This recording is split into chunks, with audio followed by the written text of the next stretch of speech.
হোসেন রাদিয়াল্লাহু তাআলা আনহু, তাকে ডাকা হলো ওমরের দরবারে। এই তুমি কি কথা বলেছ ইবনে ওমরকে যে সে গোলামের ঘরের গোলাম? সাহাবায়ে কেরাম সবাই ভয়ে আছেন, ওমর না জানে কি বিচার করে। হোসেন রাদিয়াল্লাহু তাআলা আনহু বললেন, হ্যাঁ আমি তো বলেছি। তারাও তো সত্যভাষী, স্পষ্টবাদী ছিলেন। যায় যাবে প্রাণ তাহে, প্রাণের চেয়েও মান বড়, আমি বোঝাবো শাহানশাহে। শিক্ষক আমি শ্রেষ্ঠ সবার, ভয় করে না কো ধারি না কো ধার, বুকে আছে মোর বল, বাদশা সুধালে শাস্ত্রের কথা, শোনাবো আনার গল। তিনি বলে গেলেন, হ্যাঁ অবশ্যই বলেছি, কেন গোলামের ঘরে গোলাম বলবো না? আমার নানার গোলাম ছিলেন আপনি, আর সেই গোলামের ঘরের গোলাম মানে ছেলে হলো আব্দুল্লাহ ইবনে ওমর। তাহলে আপনারে আমি গোলামের ঘরের, তারে গোলামের ঘরের গোলাম বলে কোন মস্ত বড় মহাভারত অশুদ্ধ করে ফেলেছি? ওমর রাদিয়াল্লাহু তাআলা আনহু কেঁদে জারজার হয়ে তারপরে বললেন, হুসাইন তুমি তাহলে এটা একটু লিখে দাও, তুমি একটু লিখে দাও যে আমি গোলামের ঘরের গোলাম, এটা একটু লিখে দাও। কিয়ামতের ময়দানে আমি আমার নবীকে, আল্লাহকে এটা দেখাতে চাই আসলে দুনিয়াতে আমি গোলামের ঘরের গোলাম ছিলাম।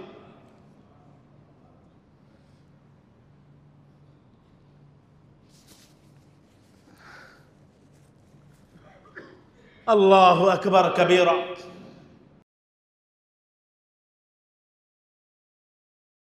রাসূল করিম সাল্লাল্লাহু আলাইহি ওয়াসাল্লাম গোটা বিশ্ব মানবতার জন্য সর্বকালের মানোত্তীর্ণ কালোত্তীর্ণ আদর্শ। এটা নিয়ে আমাদের কারো কোনো সন্দেহ আছে? গাজা, মধ্য গাজায় গতকাল এবং পরশু ওরা যেভাবে আগ্রাসন চালিয়ে দিন দুপুরে প্রকাশ্য দিবালোকে চোখের সামনে তথা কথিত বিশ্ব মানব সভ্যতার সামনে একবিংশ শতাব্দীতে যেভাবে এথনিক ক্লিনজিং, ক্রুয়েল জেনোসাইড, ভয়াবহ জাতিগত নিধন এবং নির্মম গণহত্যা চালাচ্ছে, এটা নিয়ে কিন্তু জাতিসংঘের কোনো মাথা ব্যথা নাই, আছে নাকি? ইউনাইটেড নেশনস, জাতিসংঘ, যেটাকে আমি সঙ্গত কারণেই বলি জঘন্য সংঘ, জাতিসংঘকে আমি বলি জঘন্য সংঘ, মুসলিম নিধন সংঘ। মুসলিম বিশ্বের এটা উপলব্ধি করা উচিত, ওদেরকে যতই তোমরা আপন মনে করো না কেন, ওরা তোমাদেরকে আপন মনে করে না। কাতারের আমির, সৌদির বাদশাহ, কুয়েতের বাদশাহ আর আরব আমিরাতের আমির, আপনাদেরও কানে পানি ঢোকা উচিত। এজন্য যতই আপনি দামি দামি বিমান গিফট করেন না কেন, হাদিয়া উপঢৌকন দেন না কেন, আর আমার মুসলিম বন্ধের ইজ্জত আবরু এগুলা ভুলুণ্ঠিত করে কোমর দুলানি নাচের মাধ্যমে, চুলের আবরণ দিয়ে তারপরে আপনি ট্রাম্পকে উষ্ণ সংবর্ধনা জানান না কেন, দিন শেষে আপনার রাজধানীতে যে কোনো সময়ে অতর্কিত এয়ার স্ট্রাইক, বিমান হামলা চালাতে তারা বিন্দু মাত্র কসুর করে না, করবে না। তারই ধারাবাহিকতায় কাতারে চালালো কয়দিন আগে, একটু টনক নড়ল, যখন পানি ঢুকেছে কানে টনক নড়েছে, টনক নড়ে তারপরে তারা মোটামুটি আরব লীগ, ওআইসির সবাইকে ডেকেছে, বড় ভাই, ছোট ভাই, মেজো ভাই, সবাই একটু আসো, সাম্রাজ্য দখল হয়ে যাচ্ছে। কয়দিন আগে আমার বুঝে আসে না, আমার সাম্রাজ্য, আমার রাষ্ট্র, অন্য রাষ্ট্রে আমার কেন সামরিক ঘাঁটি থাকতেই হবে? মার্কিন সামরিক ঘাঁটি পৃথিবীর অনেক দেশে আছে, অন্যতম সুবিশাল সামরিক ঘাঁটি হচ্ছে, লজ্জাজনক ব্যাপার, আমাদের এই মুসলিম অধ্যুষিত কাতার রাষ্ট্রে, অন্যতম মধ্যপ্রাচ্যের সবচেয়ে বড় মার্কিন সামরিক ঘাঁটি কাতারে। তারপরও তো ছাড় দেয় নাই। কেমনে ছাড় দিবে? কারণ আমরা তো আল্লাহর কোরআনের বিপক্ষে চলে গিয়েছি। যেই নবীর আলোচনা আমি শুরু করেছি, সেই নবীর মাধ্যমে আল্লাহ তাআলা আমাদেরকে জানান দিয়েছেন সূরা বাকারা 120 নম্বর আয়াতে, ওয়ালা তারদা আনকাল ইয়াহুদ ওয়ালান নাসারা হাত্তা তাত্তাবিআ মিল্লাতাহুম কুল ইন্নাহু আল্লাহি হুদাল হুদা ওয়ালান তারদা আনকাল ইয়াহুদ ওয়ালান নাসারা। ইয়াহুদ, নাসারা, বৌদ্ধ, খ্রিস্টান, মাজুসি, পত্তলিক, মোদি, ট্রাম্প, এরা কেউই তোমাদের প্রতি, ধর্ম দর্শনের প্রতি, ইসলাম আর মুসলমানদের প্রতি কখনোই সন্তুষ্ট হবে না, যতক্ষণ পর্যন্ত না তুমি তোমার আব্দুর রহিম, আব্দুল করিম, আব্দুল সত্তার, আব্দুর রহমান এই নাম পর্যন্ত পরিহার করে ওদের মতো আলেকজান্ডার না হবা, খ্রিস্টান বা খ্রিস্ট ধর্ম গ্রহণ না করবা, বা ওদের ধর্মে দীক্ষিত না হবা, ততক্ষণ পর্যন্ত তারা তোমাকে বন্ধুরূপে, ক্লোজ ফ্রেন্ড হিসাবে তোমাদেরকে গ্রহণ করবে না। তাহলে যা কিছু চলে এগুলো হলো পলিটিক্স, এগুলা রাজনীতি, আর রাজনীতির শেষ কথা বলে কিছু নাই। আজকে তুমি দিবা, তোমার সাথে সম্পর্ক আছে, অদূর ভবিষ্যতে তোমার চেয়ে আরেকজনে বেশি দেবে, তোমাকে নিচে ফেলে পায়ের তলায় পিষ্ট করে তাকে সাদরে গ্রহণ করবে। এটাই বিশ্ব রাজনীতি। আল্লাহ রাব্বুল আলামিন আরো বলেন সূরা মাইদা আয়াত নম্বর 51, ইয়া আইয়ুহাল্লাযীনা আমানু লা তাত্তাখিযুল ইয়াহুদা ওয়ান নাসারা আউলিয়া। ওহে যারা মুমিন আছো, ইহুদি আর খ্রিস্টান, নাসারা, বৌদ্ধ অথবা নন বিলিভার্স, ইসলাম বিদ্বেষী অপশক্তি, অন্য ধর্মাবলম্বী যে বা যারা আছে, এদের কাউকে তোমরা বন্ধুরূপে গ্রহণ করবে না। কারণ বা'দুহুম আউলিয়াউ বা'দ, এরা পরস্পরের বন্ধু। যতই তোমার দিকে ব্যবসায়িক চুক্তি করুক না কেন, তোমার দিকে তার আন্তরিকতা, সাহায্যের হাত বাড়াক না কেন, দিন শেষে এগুলার মাধ্যমে ঋণের চাকায় পিষ্ট করে তোমাকে জব্দ করার ধান্দা ছাড়া আর কিছুই না। বিলিয়ন বিলিয়ন ডলার ইনভেস্ট করবে, ঋণ দিবে, এর ভেতর দিয়া চুক্তি করে তোমাকে তার শতাব্দী কালব্যাপী গোলামে রূপান্তরিত করবার নীল নকশা তারা হাতে নিবে এবং নিয়েছে অলরেডি। চীনও আর ব্যতিক্রম নয়। চীনও আমাদের বন্ধু না, ভারতও আমাদের বন্ধু না, আমেরিকাও আমাদের বন্ধু না, রাশিয়াও আমাদের বন্ধু না, মুসলমানের বন্ধু। আওয়াজ দিয়া বলেন, কে বলেছেন এটা? আরো জোরে কে বলেছেন এটা? আমরা এই নীতি মানতে রাজি না। মুসলমানের বিপক্ষে কাফেরের সাথে ঐক্যবদ্ধ হয়।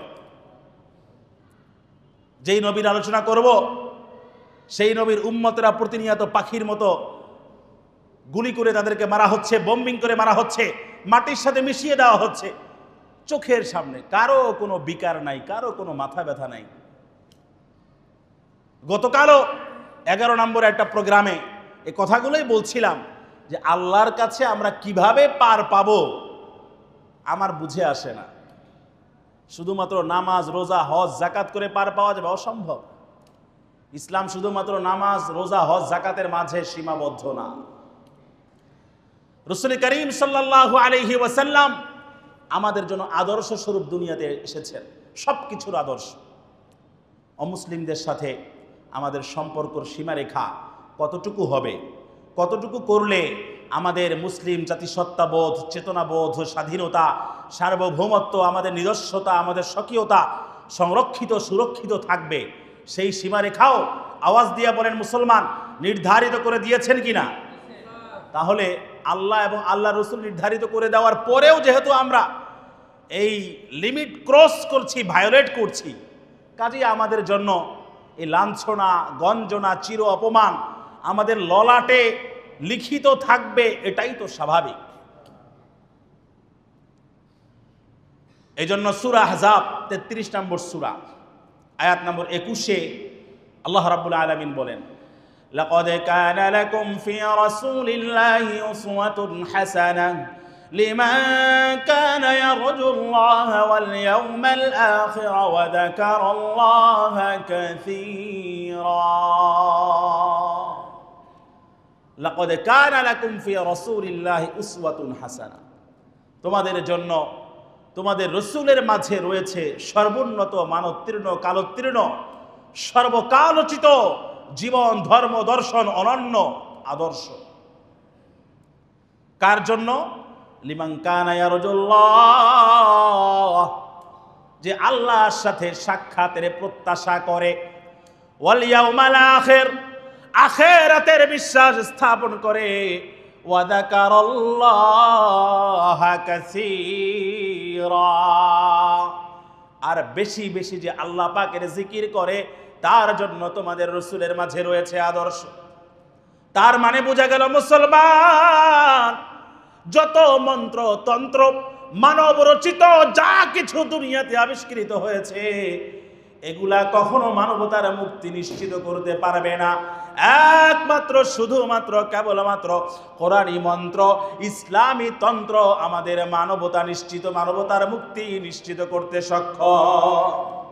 সামান্য একটা এই যে পটকার আওয়াজই আপনাদের ভয় ঢুকে গেছে, আর প্রতিনিয়ত যে বোম্বিং করে, বিমানের আওয়াজ, এয়ার স্ট্রাইক করে, নির্ঘাত নিশ্চিত শাহাদাত তারা সুনিশ্চিতভাবে জেনে ওখানে বসবাস করে, নামাজ পড়ে, আজান দেয়, আজান শুরু করেছে, আজানের মাঝখানে হাইয়া আলাস সালাহ বলতে পারে নাই, তার মাঝখানে বোম্বিং হয়ে সাথে সাথে আজান দেওয়া অবস্থায় শাহাদাতের অমীয় সুদা পান করেছে।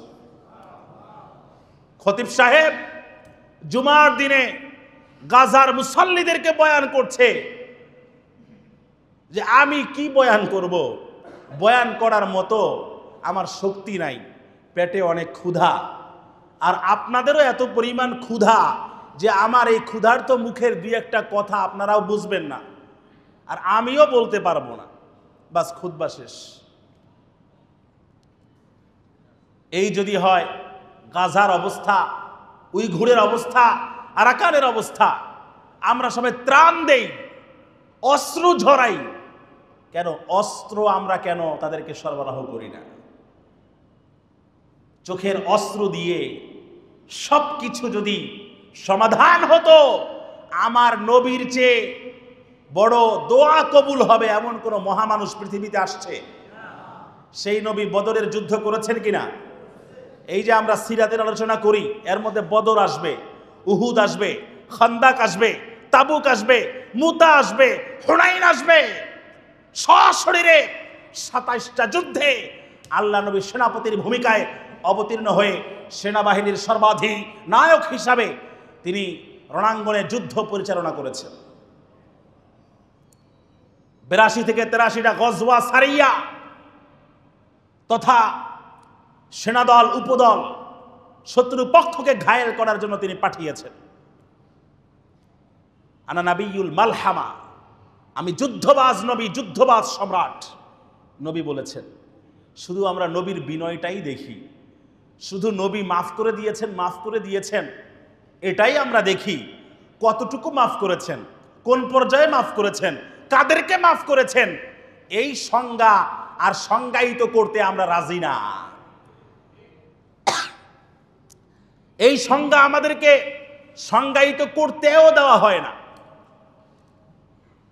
রাজারবাগ, দেওয়ানবাগ, ওখানে আপনারা দেখবেন উল্টা পাল্টা অনেক স্লোগান আছে। ফার্মগেটে আছে কুতুববাগ। আমরা যখন মোহাম্মদপুরে জামিয়া রহমানিয়ায় পড়তাম ওখানে দেখতাম, মাঝে মাঝে যেতাম। এই ভণ্ড বাংলাদেশে যত ভণ্ডের মাজার আছে সব মাজারে আমি গিয়েছি। রাজারবাগ, দেওয়ানবাগ, কুতুববাগ থেকে শুরু করে ছাত্র জামানায় সবগুলো গিয়েছি এজন্য যখন আমরা এগুলার বিরুদ্ধে কথা বলতাম তখন এরা বলতো, তোমাদের হুজুররা বলেছে, তোমরা কি সচক্ষে দেখেছো? এগুলা সব ভুয়া। এগুলা দেখার জন্য হলো যেতাম, দেখতাম হুজুররা যা বলেছে এগুলো তো কম বলেছে, কারণ হুজুররা তো সচক্ষে দেখে নাই, মুরব্বী মানুষ। আমরা যেতাম, যাওয়ার পরে যা দেখতাম এগুলা আসলে মানে ডিসক্রাইব করার মতো না। এগুলা আপনাদের সামনে যে আমি এক্সপ্রেস করব, বর্ণনা করব, এটার উপযোগী না। ওখানে লেখা আছে দেখবেন, সুফিবাদী শান্তির একমাত্র পথ। কুতুববাগে ওখানে লেখা আছে, হোটেল ইন্দ্রপুরীর উপরে যে আপনার কুতুববাগ দরবার শরীফ, ওখানে লেখা আছে সুফিবাদী শান্তির একমাত্র পথ। এবং এটাও বলে তারা, আমার দরবারে হিন্দু আসলে সেও জান্নাতি, খ্রিস্টান আসলে সেও জান্নাতি, বৌদ্ধ আসলে সেও জান্নাতি। ধর্ম পরিবর্তন, চেঞ্জ না করে, কনভার্টেড মুসলিম না হয়ে যার যার ধর্মে থেকে শুধুমাত্র আমার দরবারে বড় বড় নজরানা দিলে, গরু দিলে, ছাগল দিলে, বেড়া দিলে, বকরি দিলে, আমার মুরিদি গ্রহণ করলে সাথে সাথে তার জন্য জান্নাত কনফার্ম হয়ে যাবে, নাউজুবিল্লাহ। এরকম ভণ্ড বাংলাদেশে নাই, আছে না নাই? এরকম ভণ্ডের অন্ধ ভক্ত অনুসারী বাংলাদেশে নাই, আছে না নাই? তাহলে আমরা কোন নবীর সিরাত নিয়ে আলোচনা করব, যেই নবীর সিরাত শুধুমাত্র মসজিদের মাঝে সীমাবদ্ধ? রাসূল করিম সাল্লাল্লাহু আলাইহি ওয়াসাল্লামের আদর্শ পবিত্র কোরআনের সূরা আহজাবে 21 নম্বর আয়াতে বলা হচ্ছে সর্বকালোচিত আদর্শ, সবকিছুর জন্য আদর্শ। যদি তুমি আদর্শ স্বামী হতে চাও তাহলে হযরতে আম্মাজান খাদিজা, আয়েশা সিদ্দিকা রিদওয়ানুল্লাহি তাআলা আলাইহিন্না আজমাইনের স্বামীকে দেখো। যদি তুমি ব্যবসায়ী হও তাহলে শরিয়ার উদ্দেশ্যে হযরতে খাদিজার পক্ষ থেকে প্রধান চিফ ম্যানেজার হয়ে কিভাবে তিনি ব্যবসায় অভূতপূর্ব সাফল্য অর্জন করে খাদিজার দৃষ্টি আকর্ষণ করতে সক্ষম হয়েছিলেন এবং অনেক বেশি ব্যবসায়িকভাবে লাভবান হয়েছিলেন, ওই সফল গ্রেট বিজনেসম্যানের দিকে তাকাও। যদি তুমি শ্রমিক হও তাহলে পাহাড়ের পাদদেশে কিভাবে ওই বকরির রাখাল হয়ে তার শ্রম সেখানে ঢেলে দিয়েছিলেন সেদিকে তাকাও। যদি তুমি সেনাপ্রধান হও তাহলে বদরের সেনাপতি, উহুদের সেনাপতি, খান্দাক আর তাবুকের সেনাপতির দিকে তাকাও। যদি তুমি রাষ্ট্রপ্রধান হও, দেশের প্রেসিডেন্ট, পিএম, প্রাইম মিনিস্টার, প্রধানমন্ত্রী হও, তাহলে পৃথিবীর সর্বপ্রথম লিখিত সংবিধান মদিনা সনদের মাধ্যমে গঠিত মুসলিম রাষ্ট্র মদিনার রাষ্ট্রপ্রধানের দিকে তাকাও। সেই নবীর আদর্শ আমরা শুধুমাত্র মনে করি নামাজ আর রোজা আর হজ আর যাকাত, এর বাইরে ইসলাম নাই। ব্যাংকিং পলিসিতে ইসলাম নাই, লাইফ ইন্স্যুরেন্সে ইসলাম নাই, নির্বাহী বিভাগে ইসলাম নাই, বিচার বিভাগে ইসলাম নাই, প্রশাসনে ইসলাম নাই, শিক্ষা ব্যবস্থায় ইসলাম নাই, বিচারালয়, শিক্ষালয়, বিদ্যালয়, সচিবালয়, মন্ত্রণালয়, কোনো জায়গায় ইসলাম নাই। কথাগুলো অনেক কঠিন, কষ্ট হচ্ছে আপনাদের? এই কথাগুলো শুনে আপনারা রাগ করছেন? আপনারা গোটা দুনিয়াও যদি আমার বিরুদ্ধে চলে যান তাতেও আমার কিছু যায় আসে না, কারণ জীবন একটা, আল্লাহর রাহে ওয়াকফ করে দিয়েছি। ওয়ালাস্তু উবালি হিনা উকতালু মুসলিমা আলা আইয়ি জামবিন কানা ফিল্লাহি মাসরাই ওয়া যালিকা ফি যাতিল ইলাহি ওয়া ইয়াশা ইউবারিক ফি আওসালি শিলবিন মুমাজ্জাই। ওয়ালাস্তু উবালি হিনা উকতালু মুসলিমা, বুখারী শরীফ কিতাবুল মাগাজিতে আছে। ওয়ালাস্তু উবালি হিনা উকতালু মুসলিমা আলা আইয়ি জামবিন কানা ফিল্লাহি মাসরাই ওয়া যালিকা ফি যাতিল ইলাহি ওয়া ইয়াশা ইউবারিক ফি আওসালি শিলবিন মুমাজ্জাই। ওয়ালাস্তু উবালি হিনা উকতালু মুসলিমা, যদি আমি মুসলমান অবস্থায় আল্লাহর খাঁটি বান্দা হয়ে, আল্লাহর গোলাম হয়ে শাহাদাতের অমীয় সুধা পান করে মারা যাই, তাহলে আমার বিন্দু মাত্র কোনো পরোয়া নাই।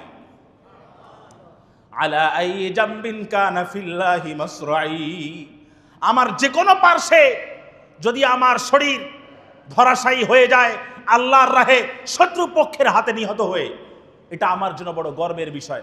ফুস্তু ওয়া রাব্বিল কাবা, কাবার রবের শপথ, তখন আমি বলবো আমি সফল কাম হয়ে গেছি। ফিদ দুনিয়া ওয়াল আখিরা হিয়ার নেহরাফটা, দুনিয়া এবং আখিরাতে আমার চেয়ে বড় সফল কাম, সাকসেস আর কেউ নাই।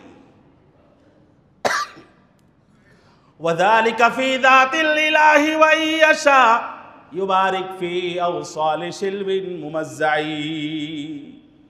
যা কিছু হয়েছে আল্লাহর রাস্তায় তো হয়েছে। যদি আল্লাহ আমার শরীরের প্রতিটা অঙ্গ প্রত্যঙ্গ টুকরা টুকরা করে আল্লাহর রাস্তায় ছড়িয়ে ছিটিয়ে দেন, তাতেও আমি খুশি, কারণ সবই তো আল্লাহর রাস্তায় হয়েছে।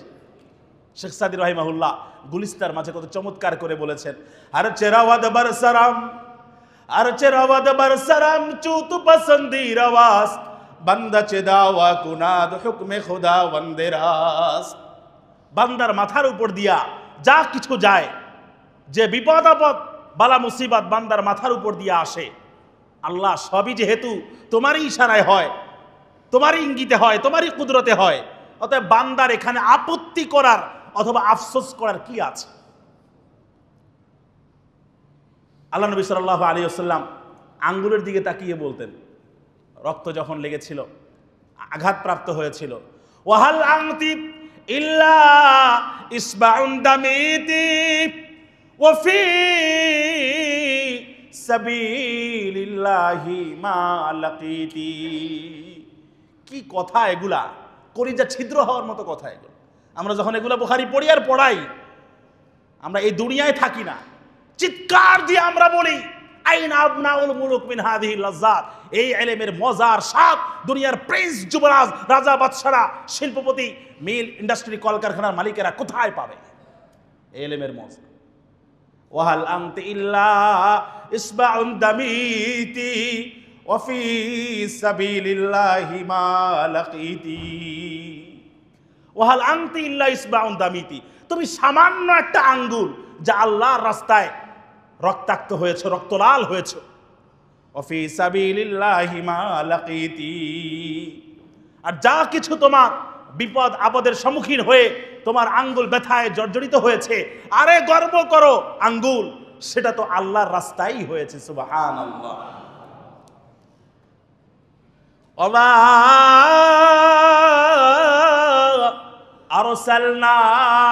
আরসালনাকা ইল্লা রাহমাতাল লিল আলামিন। সূরা আম্বিয়া আয়াত 107-এ আল্লাহ রাব্বুল আলামিন বলেন, নবী আমি আপনাকে আলামিন, গোটা বিশ্ব জগতের জন্য। এই কথা বলা হয় না শুধু মানুষের জন্য, শুধু জিনের জন্য। আলাম এক বচন, সিঙ্গুলার, এটার প্লুরাল ওয়ার্ড হচ্ছে আলামিন। এক বচন আর বহু বচন। দুনিয়া যা কিছু আছে সবগুলোর সমন্বিত সামগ্রিক সমষ্টিবাচক নাম আরবিতে আলাম, আর এইটার আবার প্লুরাল হচ্ছে আলামিন। এর মানে হলো আসমানে, জমিনে, পাহাড়ে, পর্বতে, বৃক্ষে, অন্তরিক্ষে যা কিছু আছে, মানবার জিনের সীমানা ছাপিয়ে সব কিছুর নবী হিসাবে, সব কিছুর জন্য রহমত হিসাবে নবী আমি আপনাকে পাঠিয়েছি। সুবহানাল্লাহ। এই জন্য মা উট নিয়ে এসে আল্লাহর নবীর দরবারে কান্নাকাটি করে। আল্লাহর নবী তার কান্নার ভাষা বুঝতে পেরেছেন তার বাচ্চাকে বোধহয় তার থেকে আলাদা করা হয়েছে। হাত ছাড়লেন সাহাবায়ে কেরামের মাঝে, কে তার বাচ্চাকে আলাদা করেছে? বাচ্চাকে আবার উটনির সাথে মিলিয়ে দেওয়া হলো। উটনির কান্না বন্ধ হয়ে গেল। যখন নাকি তিনি সিরিয়ায় সফরে গেলেন, মেঘখণ্ড এসে আল্লাহ নবী সাল্লাল্লাহু আলাইহি ওয়াসাল্লামকে ছায়া দিচ্ছে, ছায়া বিস্তার করেছে। সুবহানাল্লাহ। বুহাইরা রাহেব পাদ্রী এটাও দেখেছে, বিশাল গাছ এসে আল্লাহ নবী সাল্লাল্লাহু আলাইহি ওয়াসাল্লামকে ছায়া দিচ্ছে, ডালপালা সব কিছু ঝুঁকে গিয়ে আমার নবী সাল্লাল্লাহু আলাইহি ওয়াসাল্লামকে রৌদ্র তাপ থেকে, উত্তাপ থেকে আমার নবীকে ছায়া প্রদান করছে। সুবহানাল্লাহ। বুহাইরা রাহেব বুঝতে পারলো, তোমরা একে তাড়াতাড়ি মক্কায় পাঠিয়ে দাও, শত্রুর অভাব নাই, একে হত্যা করে ফেলবে যে কোনো সময়। রাসূল করিম সাল্লাল্লাহু আলাইহি ওয়াসাল্লামকে আল্লাহ নিজে প্রোটেক্ট করেছেন। আল্লাহ নিজে তার সব কিছু অপারেশন ওপেন হার্ট সার্জারি করেছেন। 4 বার তার শক্কে সদর হয়েছে, ওপেন হার্ট সার্জারি হয়েছে তার 4 বার, কোন কোন রিওয়ায়াত আছে 5 বার। একবার 4 বছর বয়সে রাসূল করিম সাল্লাল্লাহু আলাইহি ওয়াসাল্লাম তার দুধ ভাই আব্দুল্লাহর সাথে যখন মাঠে খেলাধুলা করতে যেতেন, ছাগল চড়াতে যেতেন, তখন তার একবার শক্কে সদর হয়েছে, ওপেন হার্ট সার্জারি হয়েছে।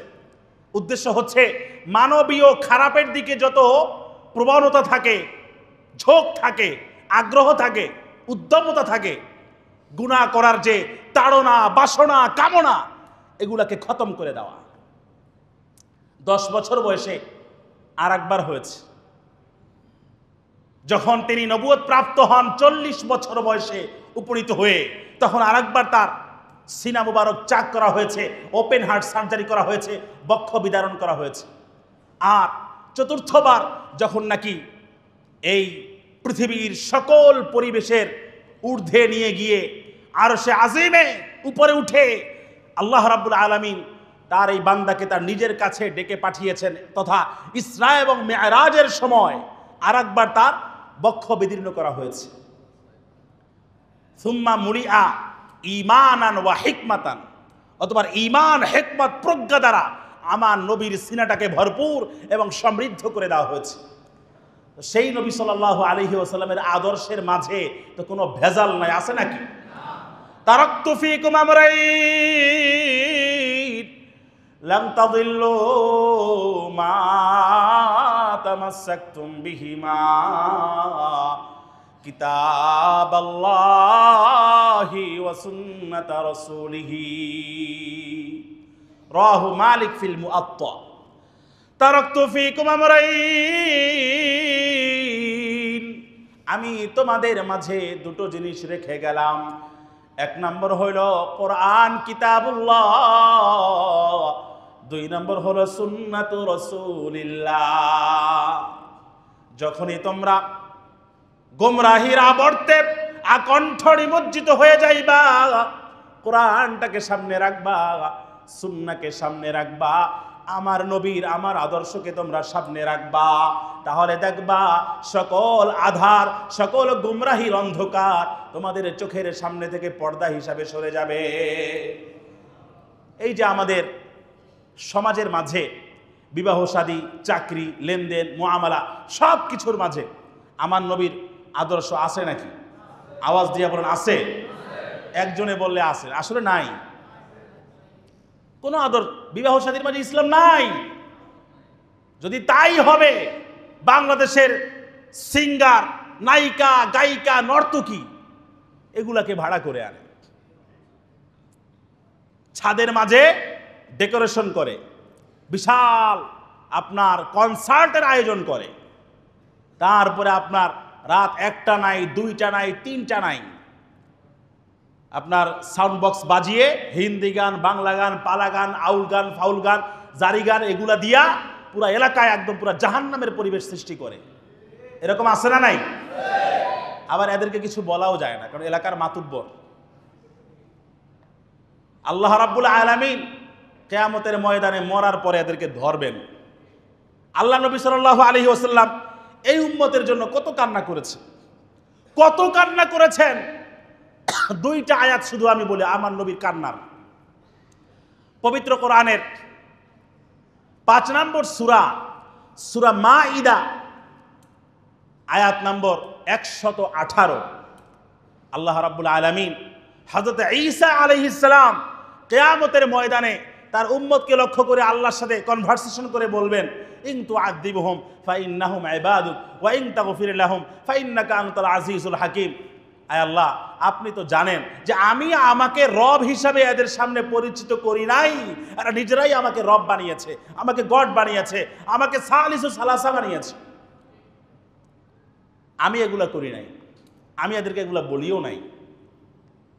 অতএব আপনি যদি আপনার বান্দাদেরকে আযাব দেন, ফাইন্নাহুম ইবাদুক, আপনারই তো বান্দা, কই যাবে আজকে? ওয়া ইন তাগফির লাহুম ফাইন্নাকা আনতাল আজিজুল হাকীম, যদি আপনি ক্ষমা করে দেন তো আপনি তো মহাপরাক্রমশালী, মহা ক্ষমাশীল, আপনাকে জবাবদিহিতার আওতায় আনবে এমন সাধ্য আছে কার? এই আয়াতটা হযরতে ঈসা আলাইহিস সালাম কিয়ামতের ময়দানে আল্লাহকে বলবেন। আর এই আয়াতটাই আল্লাহ নবী নিজের জন্য এবং উম্মতের জন্য সবচেয়ে বেশি স্পর্শকাতর এবং প্রাসঙ্গিক মনে করে সেজদায় লুটিয়ে পড়ে কেঁদে জারজার হয়ে কান্না ভেজা মোনাজাতে সেজদারত নামাজরত অবস্থায় উম্মতের জন্য কেঁদে কেঁদে বলতেন, ইন তুআযিবুহুম ফাইন্নাহুম ইবাদুক ওয়া ইন তাগফির লাহুম ফাইন্নাকা আনতাল আজিজুল হাকীম। ইন তুআযিবুহুম ফাইন্নাহুম ইবাদুক, আল্লাহ নবীও একই কথা বলতেন, ইন তুআযিবুহুম ফাইন্নাহুম ইবাদুক। ও আল্লাহ, এই উম্মতে মুহাম্মাদিয়াকে যদি আপনি আযাব দেন, এরা আমার উম্মত হলেও কিন্তু আপনার বান্দা। আমার যদি ব্যথা লাগা থাকে আপনারও ব্যথা লাগবে। এরপরে আল্লাহ নবী আরো কেঁদে কেঁদে জারজার হয়ে বলেন, ওয়া ইন তাগফির লাহুম ফাইন্নাকা আনতাল আজিজুল হাকীম। ও আল্লাহ, আপনি যদি আপনার রহমান গফফার নামের উসিলায় এই গুনাহগার উম্মতকে, আপনার এই গুনাহগার বান্দাদেরকে ক্ষমা করে দেন। আপনার থেকে জবাবদিহিতা কৈফিয়ত তালাশ করার মতো পৃথিবীর কোনো অথরিটি নাই। শুধু তাই না, পবিত্র কোরআনের সূরা ইব্রাহিম 13 নম্বর পারা 19 নম্বর পৃষ্ঠা আয়াত নম্বর 36 আল্লাহ রাব্বুল আলামিন সেখানে আরো বলেন, হযরতে ইব্রাহিম আলাইহিস সালামের দোয়াটা। ইব্রাহিম আলাইহিস সালাম তার কওমের ব্যাপারে বলেছিলেন, রব্বিন্নাহুন্না আযলালনা কাসীরাম মিনান নাস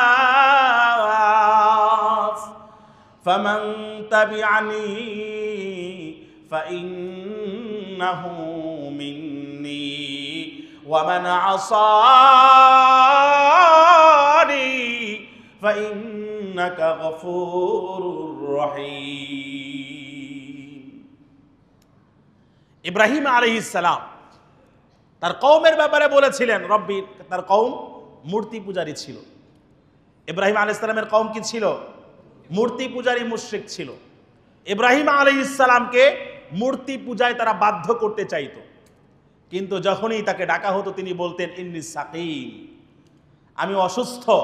তো ফিজিক্যালি তিনি সিক ছিলেন না, সুস্থ ছিলেন, বাট মেন্টালি সাইকোলজিক্যালি জাতির অবস্থা দেখে তার ত্রাহি ত্রাহি অবস্থা হয়ে গিয়েছিল, এবং আসলেই তিনি মেন্টালি সাইকোলজিক্যালি সিক ছিলেন, মানসিকভাবে তিনি অসুস্থ এবং বিপর্যস্ত বিধ্বস্ত ছিলেন। কারণ তার পিতা আজর স্বয়ং এই মূর্তি পূজার সবচেয়ে বড় ভ্যানগার্ড ছিল। ওয়াইদ ক্বালা ইব্রাহিম লিআবিহি আযার আতাত্তাখিযু আসনামান আলিহা ইন্নী আরাকা ওয়া কওমাকা ফি যালালিম মুবিন। ইব্রাহিম আলাইহিস সালাম তার পিতা আজরকে বললেন, আতাত্তাখিযু আসনামান আলিহা, আল্লাহকে বাদ দিয়া মানব রচিত পাথুরে মূর্তির মাধ্যমে নির্মিত এগুলাকে আপনি গড হিসাবে, লর্ড হিসাবে, ক্ষমতার কেন্দ্রবিন্দু সর্বে সর্বা হিসাবে, রব হিসাবে আপনি গ্রহণ করছেন। ধিক্কার শতধিক আপনার প্রতি। ইন্নী আরাকা ওয়া কওমাকা ফি যালালিম মুবিন, আমি তো আপনাকে এবং আপনার এই উদ্ভট অন্ধ সম্প্রদায়কে সুস্পষ্ট ঘোরতর বিভ্রান্তির মাঝে আকণ্ঠ নিমজ্জিত হিসাবেই দেখতে পাচ্ছি। ঠিক এই আয়াতটাই আগের যেমন ঈসা আলাইহিস সালামের আয়াত, আল্লাহর নবী নিজে টেনে এনে গায়ে মাখিয়ে সেজদায় লুটিয়ে পড়ে কেঁদে কেঁদে জারজার হয়েছেন, এই আয়াতটাও আল্লাহ নবী সাল্লাল্লাহু আলাইহি ওয়াসাল্লাম নিজে তেলাওয়াত করলেন। তেলাওয়াত করে আবারও কেঁদে কেঁদে জারজার হয়েছে। কোন আয়াতটা? সূরা ইব্রাহিমের 36 নম্বর আয়াত, 14 নম্বর সূরা, সূরা ইব্রাহিম। রব্বিন্নাহুন্না আযলালনা কাসীরাম মিনান নাস, আয় আমার রব, এই সকল মূর্তি পূজারী মুশরিকরা আযলালনা কাসীরাম মিনান নাস, অনেক মানুষকে তারা বিভ্রান্ত করেছে, পথভ্রষ্ট করেছে, পথহারা করেছে, সঠিক পথ থেকে লাইনচ্যুত, ট্রাকচ্যুত করেছে। ফামান তাবিআনি ফাইন্নাহু মিন্নি ওয়া মান আসানি ফাইন্নাকা গফুরুর রহিম। অতএব যে আমার আল্লাহ বলেন, আমার নবী আবার এটা কোট করে বলেন, ফামান তাবিআনি ফাইন্নাহু মিন্নি, যে ব্যক্তি আমার অনুসরণ করলো সে আমার উম্মতের পর্যায়ভুক্ত বলে বিবেচিত হলো, আর যে ব্যক্তি আমার নাফরমানি করলো ফাইন্নাকা গফুরুর রহিম। আল্লাহ নবী সাল্লাল্লাহু আলাইহি সাল্লাম এই কথা বলেন নাই আল্লাহ তাদেরকে ধ্বংস করে দেন, আল্লাহ তাদেরকে হালাক করে দেন, এই কথা বলেন নাই। ফাইন্নাকা গফুরুর রহিম, আপনি তো গফুর, আপনি রহিম, আপনি ক্ষমাশীল, আপনি দয়াবান, আপনি পরম করুণাময়, আপনি অতিশয় দয়ালু। আপনি যদি মাফ করে দেন তাহলে আপনাকে তো কেউ জবাবদিহিতার আওতায় নিয়ে আসতে পারবে না। এগুলা বলে বলে বারবার কান্না করতে। সেই নবীর উম্মত হিসাবে আমরা কতটা আমার নবীর আদর্শের অনুসারী হচ্ছি, এটা আমার উত্তর না দিয়া নিজেই নিজের বিবেককে করাঘাত করা দরকার, জিজ্ঞাসা করা দরকার। আত্মসমালোচনা এবং আত্মজিজ্ঞাসায় নিজেকে বারবার প্রশ্নবিদ্ধ এবং জর্জরিত করার দরকার। আওয়াজ দিয়া বলেন মুসলমান আছে না নাই? আপনাকে হয়তো কেউ পাকড়াও করতে পারবে না, আপনাকে কেউ হাত ধরে ধরে দিনের উপরে চালাতে সক্ষম হবে না, কিন্তু যদি আপনি ঠান্ডা মাথায় শীতল মস্তিষ্কে নীরবে নিভৃতে লাইটটা বন্ধ করে বালিশে মাথা দিয়ে চিন্তা করেন যে আপনার জীবনের 20, 30, 40, 50, 60 বছর পেরিয়ে গেছে, আল্লাহর কতটা আপনি কাছে যেতে পেরেছেন, রসুলের কতটা আপনি ভালোবাসার অধিকারী হতে পেরেছেন। হযরতে ওমর ইবনুল খাত্তাব রাদিয়াল্লাহু তাআলা আনহু যখন নাকি মুসলিম জাহানের অপ্রতিদ্বন্দ্বী খলিফা, প্রেসিডেন্ট, অর্ধজাহানের খলিফা হযরতে হুসাইন রাদিয়াল্লাহু তাআলা আনহু, একবার তার ছেলে বিখ্যাত সাহাবী হযরত আব্দুল্লাহ ইবনে ওমর রাদিয়াল্লাহু তাআলা আনহুকে গোলামের ঘরের গোলাম বলে কোনো একটা কারণে বকা দিলেন। গালি শব্দটা বলা যায় না, বকাই বলি। হুসাইন রাদিয়াল্লাহু তাআলা আনহু আল্লাহ নবীর দৌহিত্র, হযরতে আলীর ছেলে, হযরতে ফাতেমার ছেলে, জান্নাতের যুবকদের সর্দার, সেন্ট্রাল একচ্ছত্র লিডারশিপ নেতৃত্ব থাকবে হযরতে হাসান এবং হুসাইন রাদিয়াল্লাহু তাআলা আনহুমার স্কন্ধে অর্পিত।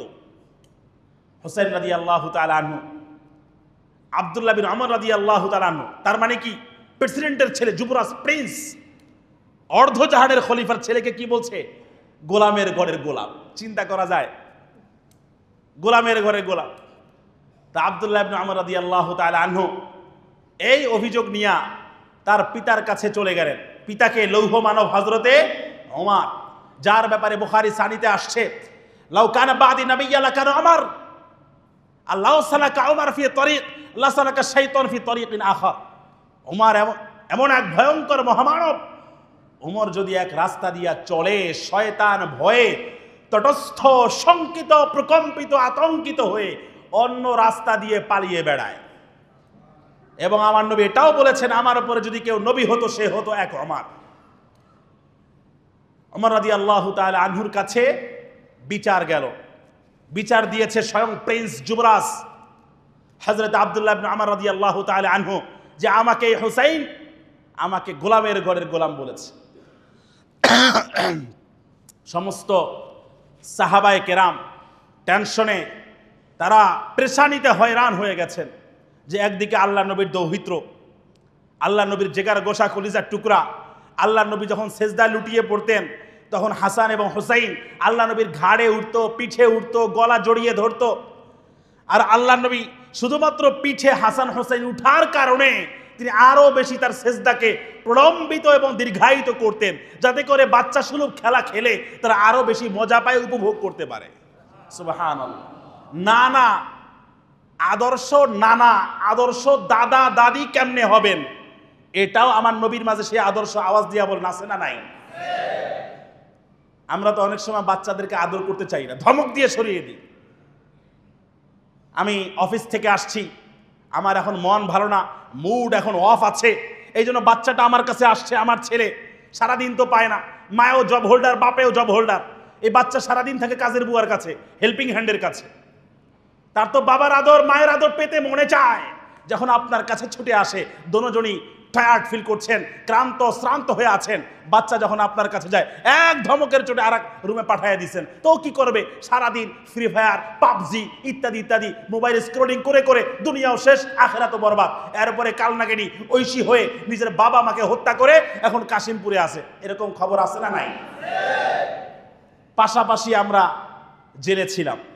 আমি ছিলাম 2 নম্বর কারাগারে কাশিমপুরে, আর এ ছিল 1 নম্বর কারাগারে, লেডিস ছেলে, পাশাপাশি একদম ফাঁসির মঞ্চের কাছে। এগুলাই হবে আমরা যখন আমাদের বাচ্চাদেরকে আমরা সময় দেব না, কোরআনের কথা, সুন্নাহর কথার মাধ্যমে এদেরকে আন্দোলিত, উদ্বেলিত, আহ্লাদিত, উজ্জীবিত, উদ্দীপ্ত, অনুপ্রাণিত, উৎসাহিত করব না, তখন তারা তো আমার থেকে ডিটাচড হয়ে, ডিসকানেক্টেড হয়ে যা হওয়ার তাই হবে, যা করার তাই করবে, বেপরোয়া হবে। সমাজের জন্য ক্যান্সার হবে, রাষ্ট্রের জন্য ক্যান্সার হবে, আপনার জন্য দুনিয়া আখিরাতে চির অভিশাপ হিসাবে আবির্ভূত হবে। ঠিক কিনা? দেখেন কোন কথা দিয়ে কোন কথায় চলে গেলাম। হোসেন রাদিয়াল্লাহু তাআলা আনহুর কথা, পয়েন্ট ভুলি নাই। হোসেন রাদিয়াল্লাহু তাআলা আনহু, তাকে ডাকা হলো ওমরের দরবারে। এই তুমি কি কথা বলেছ ইবনে ওমরকে যে সে গোলামের ঘরের গোলাম? সাহাবায়ে কেরাম সবাই ভয়ে আছেন, ওমর নাজারে কি বিচার করে। হোসেন রাদিয়াল্লাহু তাআলা আনহু বললেন, হ্যাঁ আমি তো বলেছি। তারাও তো সত্যভাষী, স্পষ্টবাদী ছিলেন। যায় যাবে প্রাণ তাহে, প্রাণের চেয়েও মান বড়, আমি বোঝাবো শাহানশাহে। শিক্ষক আমি শ্রেষ্ঠ সবার, ভয় করে না কো ধারি না কো ধার, বুকে আছে মোর বল, বাদশা সুধালে শাস্ত্রের কথা, শোনাবো আনার গল। তিনি বলে গেলেন, হ্যাঁ অবশ্যই বলেছি, কেন গোলামের ঘরে গোলাম বলবো না?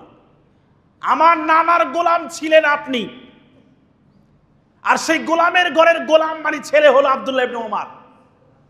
তাহলে আপনারে আমি গোলামের ঘরের, তারে গোলামের ঘরে গোলাম বলে কোন মস্ত বড় মহাভারত অশুদ্ধ করে ফেলেছি। ওমর রাদিয়াল্লাহু তাআলা আনহু কেঁদে জারজার হয়ে তারপরে বললেন, হুসাইন তুমি তাহলে এটা একটু লিখে দাও, তুমি একটু লিখে দাও যে আমি গোলামের ঘরের গোলাম, এটা একটু লিখে দাও। কিয়ামতের ময়দানে আমি আমার নবীকে, আল্লাহকে এটা দেখাতে চাই আসলে দুনিয়াতে আমি গোলামের ঘরের গোলাম ছিলাম।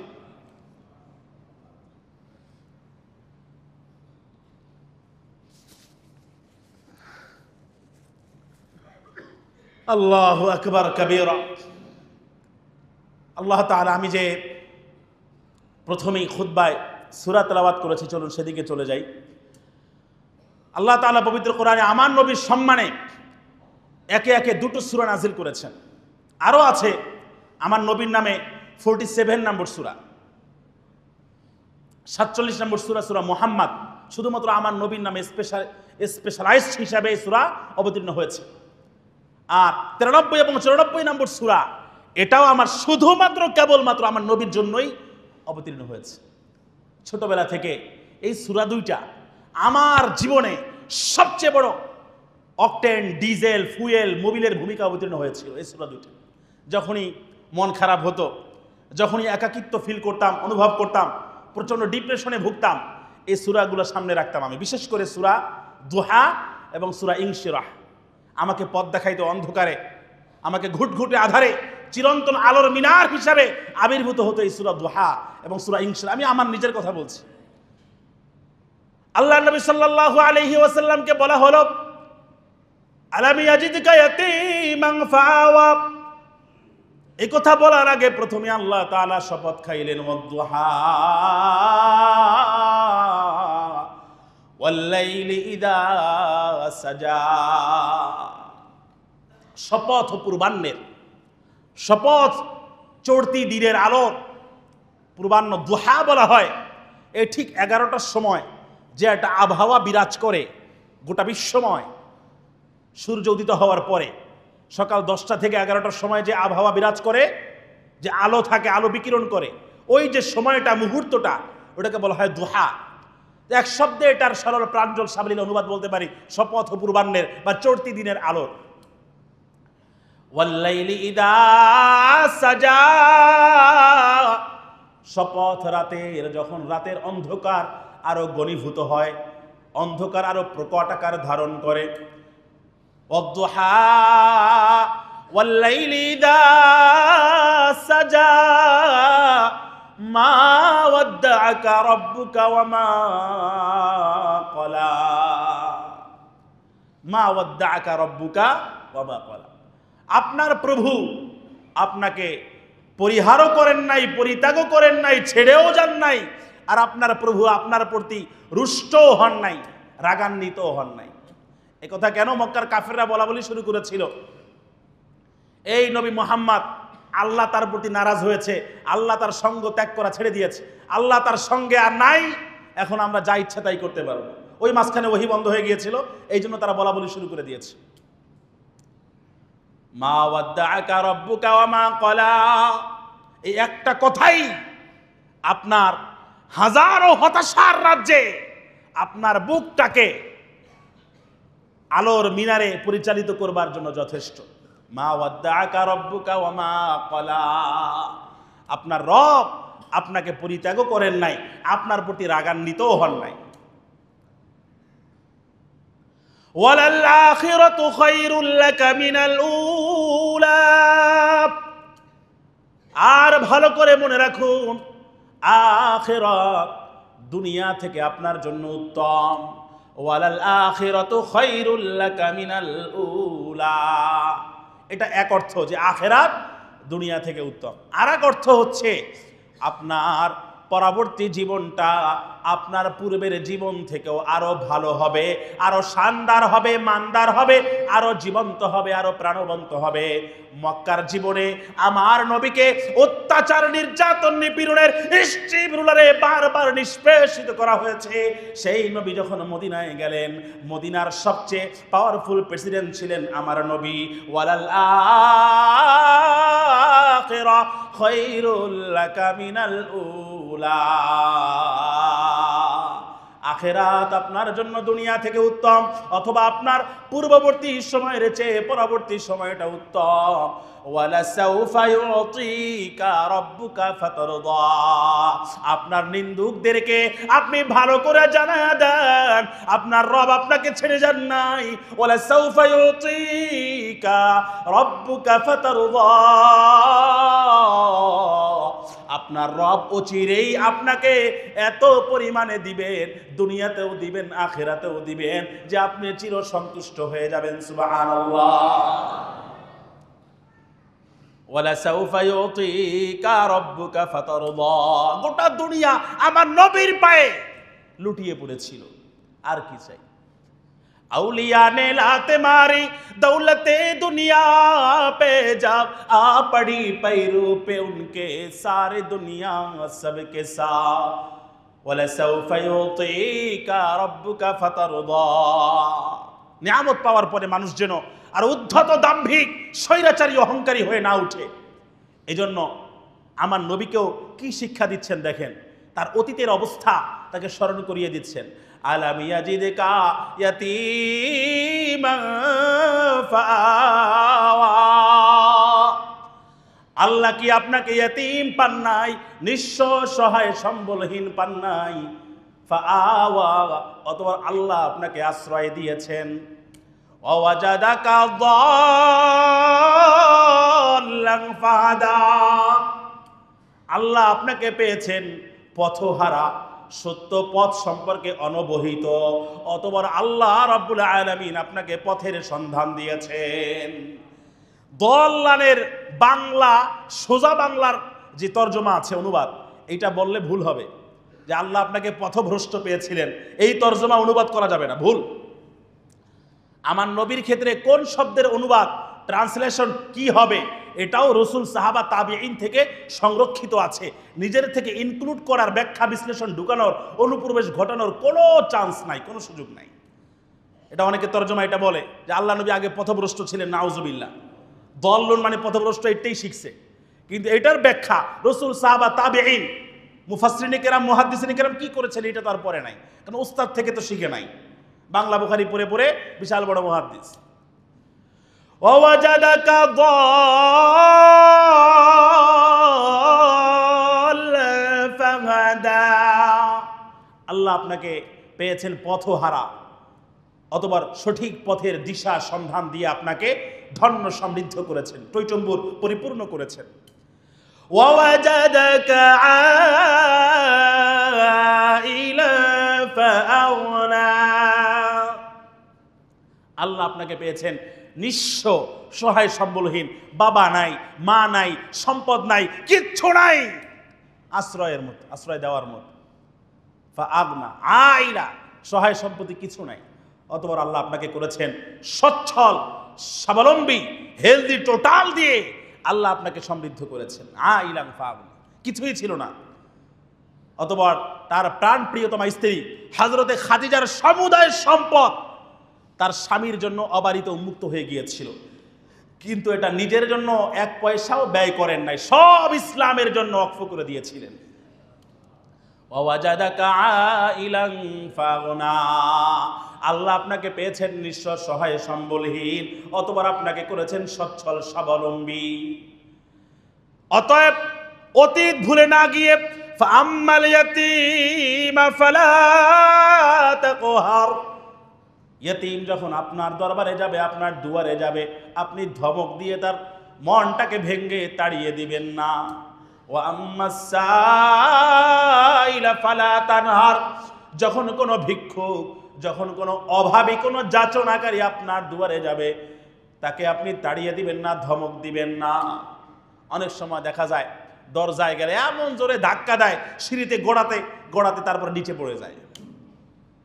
আর যে রূঢ় ব্যবহার করে, নদীর একুল ভাঙে ওকুল গড়ে, এই তো নদীর খেলা, সকাল বেলার ধনী রে তুই ফকির সন্ধ্যা বেলা। নবাব সিরাজউদ্দৌলা, নবাব শায়েস্তা খান, সলিমুল্লাহ, আহসানুল্লাহ যারা পরবর্তী বংশধর, খুঁজাই কিন্তু পাওয়া যায় না। আজকে আপনার বাড়ি আছে, 2 দিন পরে নাও থাকতে পারে, যে কোনো সময় ভূমিকম্প হতে পারে, যে কোনো সময় আগুন লেগে যেতে পারে, যে কোনো সময় আপনি এমন একটা পরিস্থিতির শিকার হতে পারেন যে আপনার চিকিৎসা বাবদ লাগবে 10 কোটি টাকা। ঢাকা শহরের বাড়ি সহ গ্রামে যা ভিটে বাড়ি আছে সব বিক্রি করা লাগতে পারে আপনার। ওয়া আম্মাস সাইলা ফালা তানহার, এতিম মিসকিন, অসহায়, অনাথ, স্ট্রিট চিলড্রেন, পথ শিশু যারা আছে এদেরকে ধমক দিবা না। আর ওয়া আম্মা বিনিয়ামাতি রাব্বিকা ফাহাদ্দিস, আর আপনার রব আপনার কাছে যে সকল নিয়ামত দিয়া আপনাকে সমৃদ্ধ করেছেন, প্রতিনিয়ত আপনি সে সকল নিয়ামত বর্ণনা করুন আর শুকরিয়া আদায় করুন। আলহামদুলিল্লাহ, আল্লাহুম্মা লাকাল হামদু কুল্লু ওয়া লাকাশ শুকরু কুল্লু ওয়া ইলাইকা ইয়ারজিউল আমরু কুল্লু, লাকাল হামদু ইয়া রব কামা ইয়ানবাগি লিজালালি ওয়াজহিকা ওয়া আযীমি সুলতানিক। আলহামদুলিল্লাহি রাব্বিল আলামিন আর রহমানির রহিম মালিকি ইয়াউমিদ্দিন। সময়ের সংক্ষিপ্ত পরিসরে যা কিছু আলোচনা হলো, আল্লাহ আমাদের সবাইকে বুঝার, মানার, আমল করার তৌফিক দান করুন। জবান ছেড়ে সবাই বলি আমিন। ওয়া আখিরু দাওয়ানা আনিল হামদুলিল্লাহি রাব্বিল আলামিন।